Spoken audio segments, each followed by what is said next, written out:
எண்ணிக்கை நூல் அதிகாரம் 24.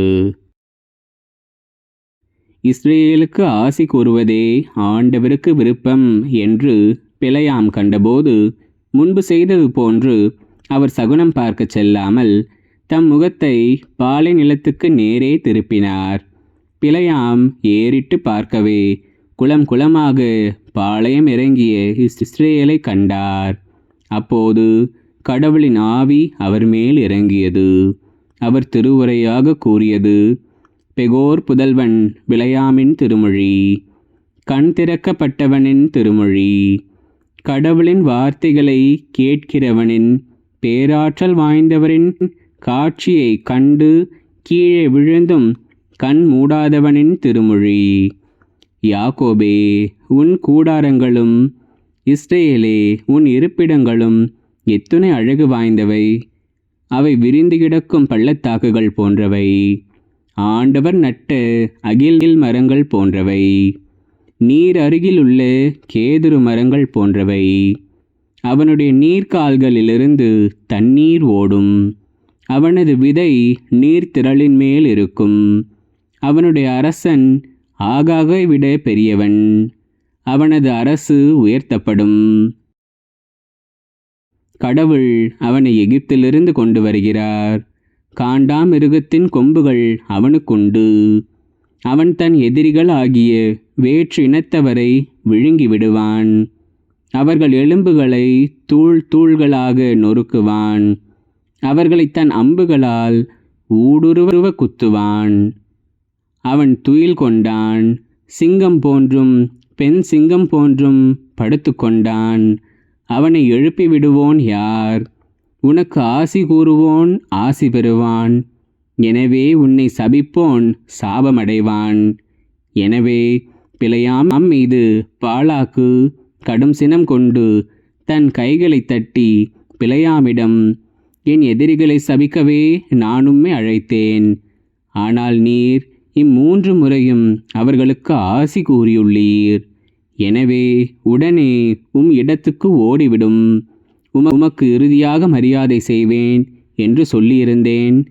ஆண்டவரோ நீர் மரியாதை பெறாதபடி தடுத்துவிட்டார் என்றான். பிலேயாம் பாலாக்குக்கு மறுமொழியாக கூறியது, நீர் என்னிடம் அனுப்பிய தூதரிடம் நான் சொல்லவில்லையா?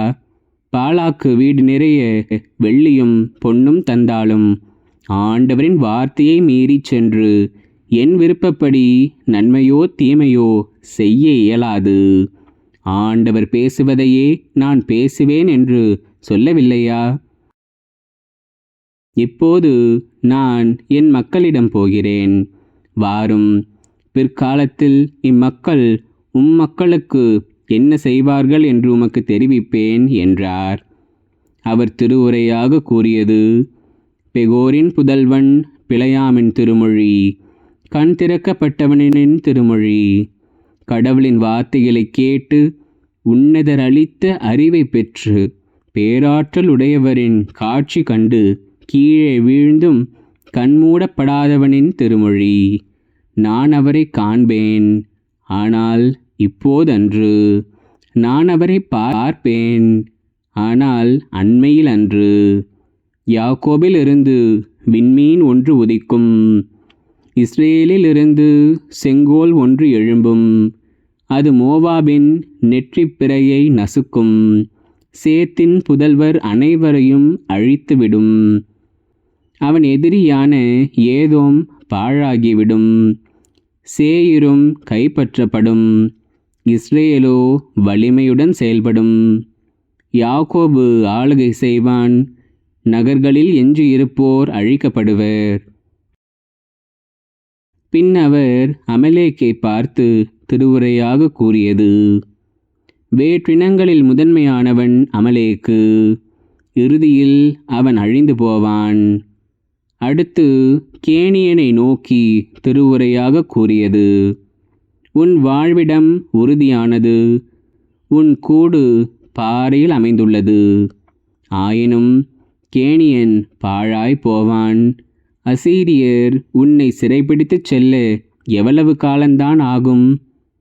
பின்னும் அவர் திருவுரையாக கூறியது, அந்தோ கடவுள் இதனை செய்யும்போது எவன்தான் பிழைப்பான்?